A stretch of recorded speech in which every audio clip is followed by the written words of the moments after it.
Hello, आप सबका मेरे चैनल स्पीडिंग ला ज्ञान में स्वागत और अभिनंदन है। मैं आज आपको सीआरपीसी का एक इम्पॉर्टेंट टॉपिक जो कि जुडिशरी एग्जाम में हमें अमूमन पूछा जाता है बता रही। अगर आपको वीडियो अच्छी लगी तो प्लीज लाइक और सब्सक्राइब करिए। क्या कह रहा है कि प्रश्न क्या है कि गिरफ्तार किए गए व्यक्ति के राइट्स बताइए। मतलब गिरफ्तार किए गए व्यक्ति के सीआरपीसी में क्या क्या अधिकार हैं। अमूमन एग्जाम में पूछा जाता है। यूपी जुडिशरी, बिहार जुडिशरी और अन्य स्टेट की जुडिशरी में भी इस मेंस में ये पूछा जाता है या प्री में भी पूछा जा सकता है कि गिरफ्तार किए गए व्यक्ति के क्या क्या अधिकार है।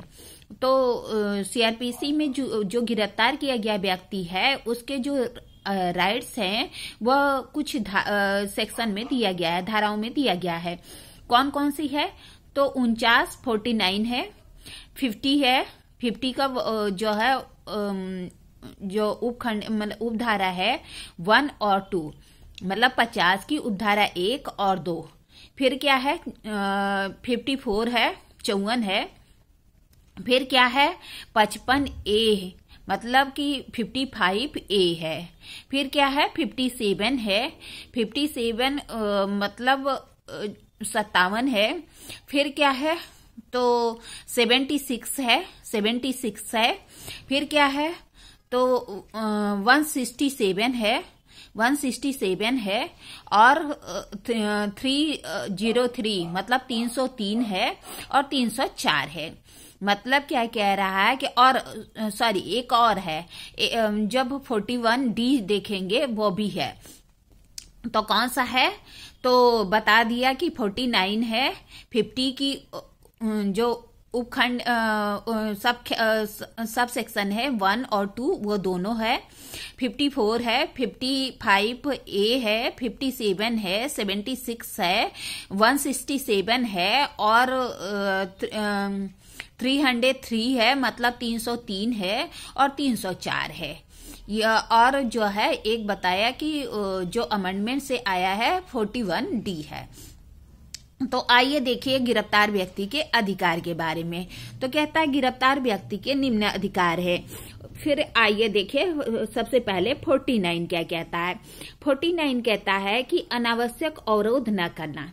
क्या कहता है? अनावश्यक अवरोध न करना। गिरफ्तार किए गए व्यक्ति को उससे अधिक अवरोध नहीं किया जाएगा नहीं किया जाएगा जितना उसको निकल भागने के लिए रोकने के लिए आवश्यक है।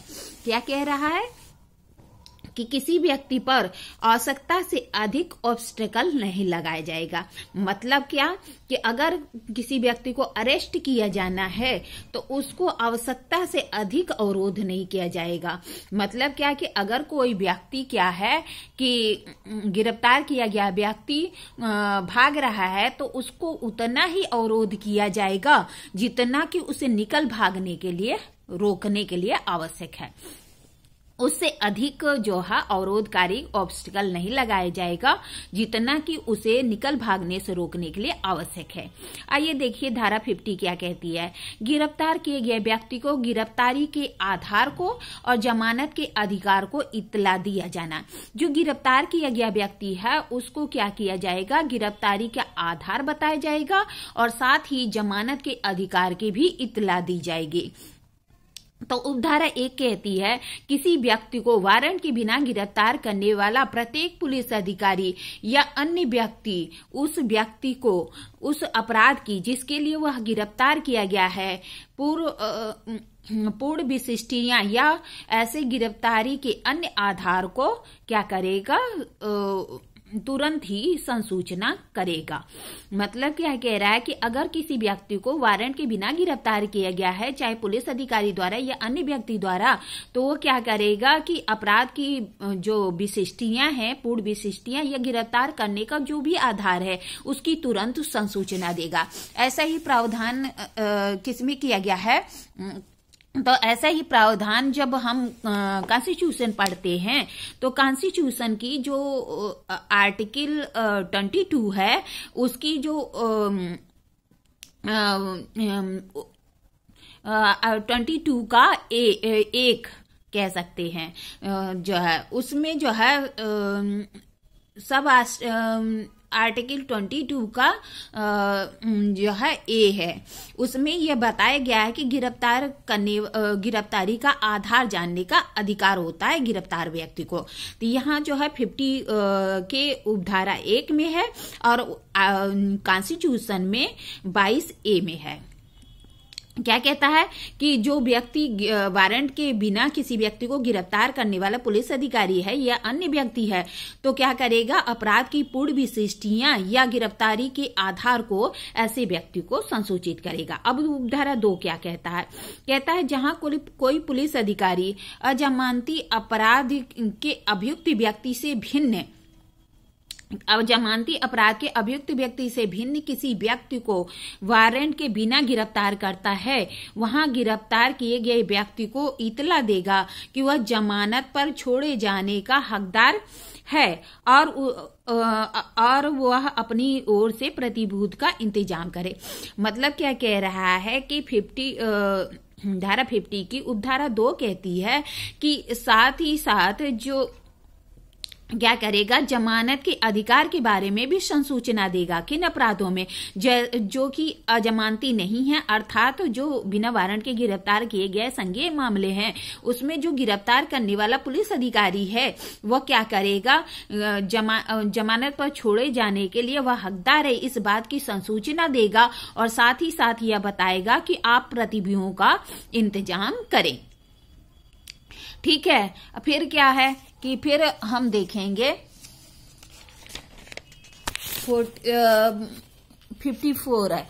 54 क्या कहता है कि गिरफ्तार किए गए व्यक्ति की चिकित्सा जो अधिकारी है उससे परीक्षा। क्या है कि गिरफ्तार किए गए व्यक्ति की चिकित्सा अधिकारी द्वारा परीक्षा, जब कोई व्यक्ति गिरफ्तार किया जाता है तब गिरफ्तार किए जाने के तुरंत पश्चात उसकी केंद्र या राज्य सरकार के क्या किया जाएगा, गिरफ्तार किए गए व्यक्ति को गिरफ्तारी के तुरंत पश्चात केंद्र या राज्य सरकार के सेवाधीन चिकित्सा अधिकारी द्वारा या जहां चिकित्सा अधिकारी उपलब्ध नहीं है वहां रजिस्ट्रीकृत चिकित्सा अधिकारी द्वारा उसकी परीक्षा की जाएगी। मतलब कह रहा है कि अगर कोई व्यक्ति को गिरफ्तार किया जाता है तो ऐसे व्यक्ति को तुरंत क्या किया जाएगा, केंद्र या राज्य सरकार के सेवाधीन चिकित्सा अधिकारी द्वारा, और जहां की चिकित्सा अधिकारी उपलब्ध नहीं है वहां रजिस्ट्रीकृत कोई भी चिकित्सा अधिकारी होगा उसके द्वारा उसकी एग्जामिंग या परीक्षा की जाएगी। परंतु जहां गिरफ्तार किए गया व्यक्ति महिला है वहां उसके शरीर को केवल महिला चिकित्सा अधिकारी या महिला जो चिकित्सा अधिकारी उपलब्ध नहीं है तो रजिस्ट्रीकृत महिला चिकित्सा व्यवसायी द्वारा उसका परीक्षण किया जाएगा। मतलब कह रहा है कि अगर जो गिरफ्तार किए जाने वाली व्यक्ति महिला है तो उसके शरीर की परीक्षा केवल जो महिला चिकित्सा अधिकारी होगी वही करेगी। लेकिन जहां महिला चिकित्सा अधिकारी उपलब्ध नहीं है वहां रजिस्ट्रीकृत महिला चिकित्सा व्यवसायी द्वारा उसका परीक्षण किया जाएगा। फिर उपधारा 2 कहती कि गिरफ्तार किए गए व्यक्ति की उस प्रकार परीक्षा करने वाले रजिस्ट्रीकृत चिकित्सा व्यवसायी ऐसी परीक्षा के अभिलेख तैयार करेगा जिसे गिरफ्तार किए गए व्यक्ति के शरीर पर किन्हीं क्षतियों और हिंसा के चिन्हों अनुमानित समय जो कि वह क्षति या चिन्ह पहुंचाए गए हैं का वर्णन करेगा। करा कि चिकित्सा अधिकारी क्या करेगा, रजिस्ट्रीकृत चिकित्सा अधिकारी एक अभिलेख बनाएगा जिसमें कि उस व्यक्ति के शरीर पर जो भी क्षति हिंसा के चिन्ह है उसका वर्णन करेगा और साथ ही अनुमानित समय का भी वर्णन करेगा। फिर उपधारा 3 कहती है जहां उपधारा 1 के अधीन परीक्षा की जाती है वहां ऐसी परीक्षा की रिपोर्ट की एक प्रति चिकित्सा अधिकारी या जो रजिस्ट्रीकृत चिकित्सा व्यवसायी द्वारा गिरफ्तार किए गए व्यक्ति और गिरफ्तार किए गए व्यक्ति द्वारा नाम निर्दिष्ट व्यक्ति को दे दी जाएगी। मतलब क्या कह रहा है कि उसकी जो परीक्षा की गई है उसकी एक प्रति चिकित्सा अधिकारी या रजिस्ट्रीकृत चिकित्सा व्यवसायी द्वारा गिरफ्तार किए गए व्यक्ति को या गिरफ्तार व्यक्ति अगर किसी व्यक्ति को नामित करता है तो उसको क्या करेगा, दे देगा। अब देखिए 55A क्या कहता है। 55A कहता है कि गिरफ्तार, ये अमेंडमेंट द्वारा जो है जोड़ा गया है 2009 में, जिसको कि 31/12/2009 को लागू किया गया है। क्या कहता है? गिरफ्तार किए गए व्यक्ति के स्वास्थ्य और सुरक्षा, जो गिरफ्तार व्यक्ति है उसकी स्वास्थ्य और सुरक्षा पर ध्यान दिया जाएगा। अभियुक्त या अभिरक्षा में रखने वाला कोई भी व्यक्ति का यह कर्तव्य होगा, अभियुक्त और क्या कह रहा है कि अभिरक्षा में रहने वाले किसी व्यक्ति का कर्तव्य होगा कि वह अभियुक्त के क्या करेगा? स्वास्थ्य और सुरक्षा का युक्त देखभाल करेगा। मतलब कह रहा है कि अगर किसी व्यक्ति को गिरफ्तार किया गया है तो गिरफ्तार किए गए व्यक्ति को जो अभिरक्षा में रखता है उसका यह कर्तव्य होगा कि अभियुक्त व्यक्ति के जो स्वास्थ्य है और उसकी सुरक्षा है उसका युक्त देखभाल करे। फिर आइए देखिए जो है धारा जो है 57 क्या कहती है? गिरफ्तार किए गए व्यक्ति को 24 घंटे से अधिक निरुद्ध नहीं किया जाएगा। जिस व्यक्ति को भी गिरफ्तार किया गया है उसको 24 घंटे से अधिक निरुद्ध नहीं किया जाएगा। कोई भी पुलिस अधिकारी वारंट के बिना गिरफ्तार किए गए व्यक्ति को उससे अधिक अवधि के लिए अभिरक्षा में निरुद्ध नहीं करेगा, जो कि उस मामले में सब परिस्थितियों में उचित है। और कह रहा है कि कोई भी पुलिस अधिकारी किसी भी वारंट के बिना गिरफ्तार किए गए व्यक्ति को उससे अधिक अभिरक्षा में निरुद्ध नहीं करेगा, जो कि सब परिस्थितियों में उचित है, तथा वह अवधि जो मजिस्ट्रेट द्वारा 167 के अधीन विशेष आदेश के अभाव में गिरफ्तारी के स्थान से मजिस्ट्रेट की न्यायालय तक यात्रा के लिए आवश्यक समय को छोड़कर 24 घंटे से अधिक नहीं होगी। क्या कह रहा है कि कोई भी जो पुलिस अधिकारी किसी व्यक्ति को वारंट के बिना गिरफ्तार करता है तो वह क्या करेगा? उस व्यक्ति को 24 घंटे से अधिक अभिरक्षा में नहीं रखेगा। और इसी में बताता है कि अभिरक्षा में तभी यात्रा अवधि को निकालकर, मतलब कह रहा है कि अगर किसी व्यक्ति को गिरफ्तार किया गया है तो ऐसे व्यक्ति को गिरफ्तारी से 24 घंटे से अनधिक नहीं रखेगा, उसको तुरंत ही जो मजिस्ट्रेट है निकटतम वहां पे पेश कर देगा। अब 76 क्या कहता है? गिरफ्तार किए गए व्यक्ति को न्यायालय के समक्ष अविलंब लाया जाएगा। जो गिरफ्तार किया गया व्यक्ति हो उसको न्यायालय के समक्ष तुरंत लाया जाएगा। क्या कह रहा है कि पुलिस अधिकारी या अन्य व्यक्ति जो गिरफ्तारी के वारंट का निष्पादन कर रहा है, कह रहा है कोई भी पुलिस अधिकारी या अन्य व्यक्ति जो वारंट का निष्पादन कर रहा है, गिरफ्तार किए गए व्यक्ति को धारा 71 की प्रतिभूति संबंधी उपबंधों के अधीन रहते हुए अनावश्यक विलंब के बिना उस न्यायालय के समक्ष लाया जाएगा जिसके समक्ष उस व्यक्ति को पेश करने के लिए वह विधि द्वारा अपेक्षित है। मतलब कह रहा है कि कोई व्यक्ति जो कि वारंट का निष्पादन कर रहा है या कोई पुलिस अधिकारी जो किसी व्यक्ति को गिरफ्तार करता है तो जो 71 के तहत तो जो प्रतिभूति है उसके उपबंधों के अधीन रहते हुए अनावश्यक विलंब के बिना जो है ऐसे व्यक्ति को उस न्यायालय में जहां पे वह पेश करने के लिए विधि द्वारा प्राधिकृत है वहां अविलंब लाएगा। परंतु यह विलंब उस दशा में गिरफ्तारी के स्थान पर मजिस्ट्रेट के न्यायालय की यात्रा के लिए आवश्यक जो समय है उसके छोड़कर 24 घंटे से अधिक नहीं होगी।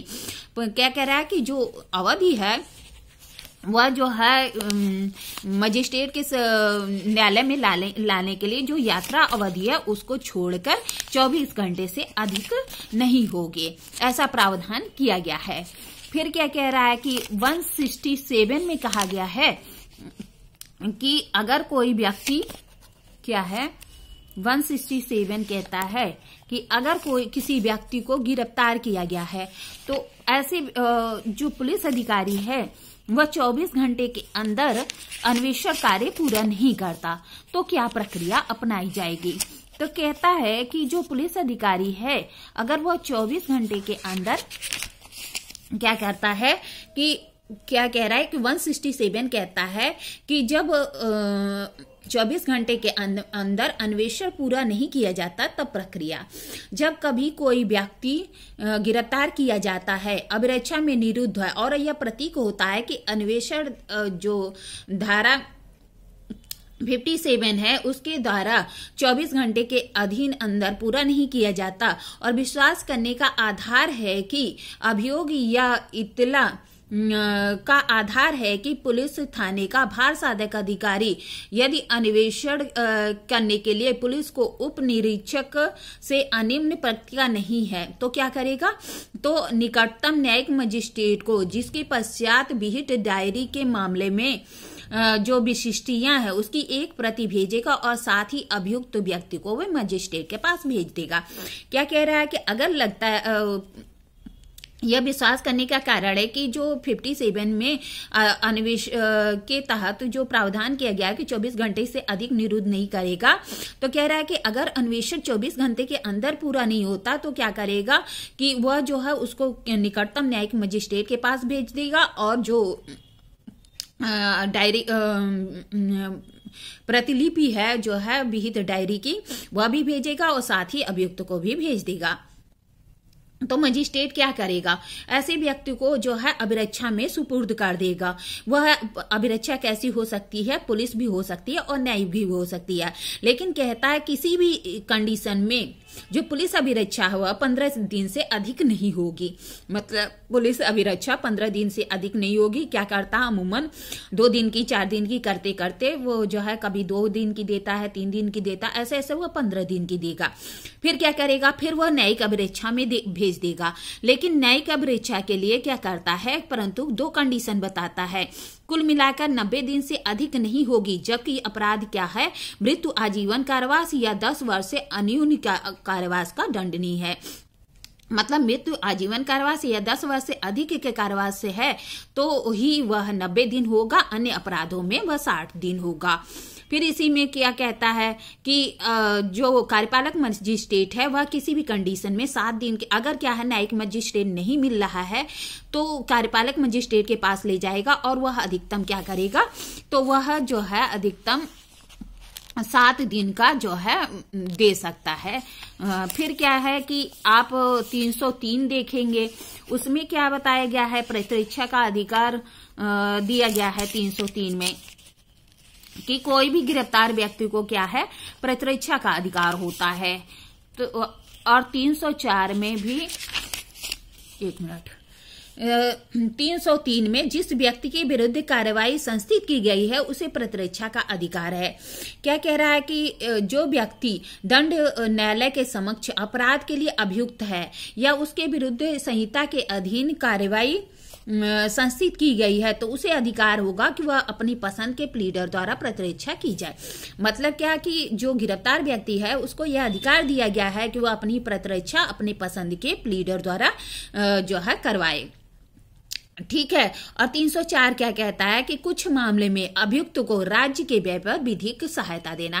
क्या कहता है कि कुछ मामले में क्या होगा, राज्य अभियुक्त व्यक्ति को विधिक सहायता प्रदान करेगा। 304 में कहता है जहां की सेशन न्यायालय के में किसी विचारण में अभियुक्त का प्रतिनिधित्व प्लीडर द्वारा नहीं किया जाता, वहां न्यायालय को यह प्रतीक होता है कि अभियुक्त के पास प्लीडर नियुक्त करने के लिए पर्याप्त साधन नहीं है, वहां न्यायालय क्या करेगा, उसकी प्रतिरक्षा के लिए राज्य के व्यय पर एक प्लीडर उपलब्ध कराएगा। 304 में ऐसा प्रावधान है। क्या कह रहा है कि 303 में है कि जिस व्यक्ति के विरुद्ध कार्रवाई संस्थित की गई है उसे प्रतिरक्षा का अधिकार है।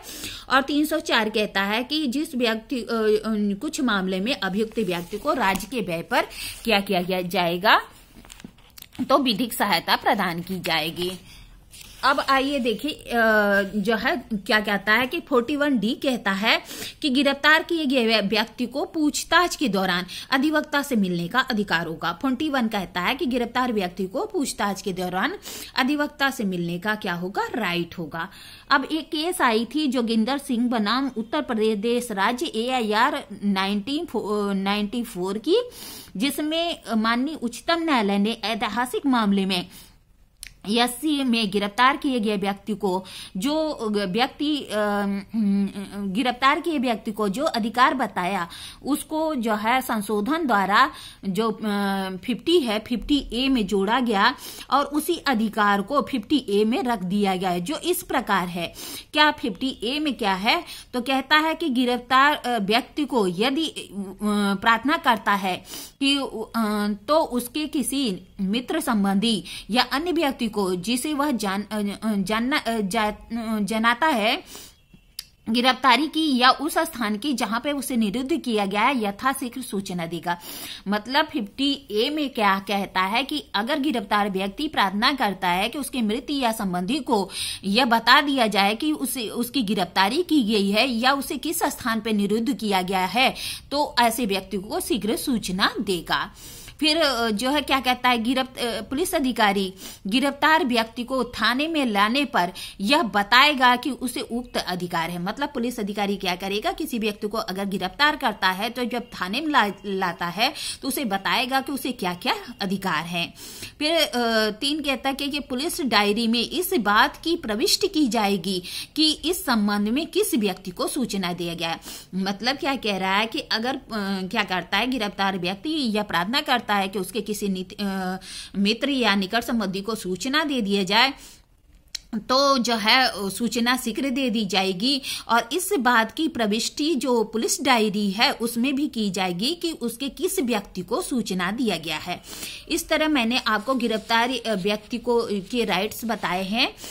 गिरफ्तार व्यक्ति के कौन कौन से अधिकार हैं, तो बताया कि अनावश्यक जो है कोई भी प्रतिरोध नहीं कार्य किया जाएगा 49 में। 50A में गिरफ्तारी के आधार को जानने का अधिकार है। 50 की उपधारा 1 में, साथ ही जो आर्टिकल 22 है उसके 1 में जमानत के अधिकार के संबंध में संसूचित करने का अधिकार है। 50 की उपधारा 2 में फिर क्या है कि बिना विलंबे के जो है दंडाधिकारी के समक्ष पेश किए जाने का राइट है। फिर क्या है कि गिरफ्तारी किए गए व्यक्ति को पूछताछ के दौरान अधिवक्ता से मिलने का अधिकार है। 41D के अनुसार। 55A के अनुसार गिरफ्तार किए गए व्यक्ति को स्वास्थ्य और सुरक्षा का देखभाल किया जाएगा। फिर क्या है कि गिरफ्तार किए गए व्यक्ति को 24 घंटे से अधिक निरुद्ध करने का अधिकार नहीं है। कहाँ पे बताया गया है, तो 57 और 167 में दिया गया है। चिकित्सा व्यवसायी द्वारा चिकित्सा परीक्षण का अधिकार है, 54 में दिया गया है। अनावश्यक प्रतिबंधों के विरुद्ध अधिकार है, ये तो बता दिया जो है 49 में है। अपनी पसंद के अधिवक्ता के माध्यम से प्रतिरक्षा करने का अधिकार है, ये जो है बताया कि 303 में है। मतलब क्या है कि किसी व्यक्ति को अपने पसंद के अधिवक्ता के माध्यम से अपना प्रतिरक्षा करने का अधिकार है, ये 303 में बताया गया है। निःशुल्क विधिक सहायता का अधिकार है, जो है बताया कि 304 में है। ऐसे व्यक्ति को जिसे गिरफ्तार किया गया है निःशुल्क विधिक सहायता राज्य अपने व्यय पर उपलब्ध कराएगी, इसके बारे में 304 में प्रावधान किया गया। अवैध गिरफ्तारी के विरुद्ध आत्म प्रतिरक्षा का अधिकार है। यह भी जो है जानते रहिए कि अगर किसी व्यक्ति को अवैध रूप से गिरफ्तार किया जाता है तो जो हम पढ़ेंगे आईपीसी की जो अध्याय 4 है 76 से लेके 176 से लेके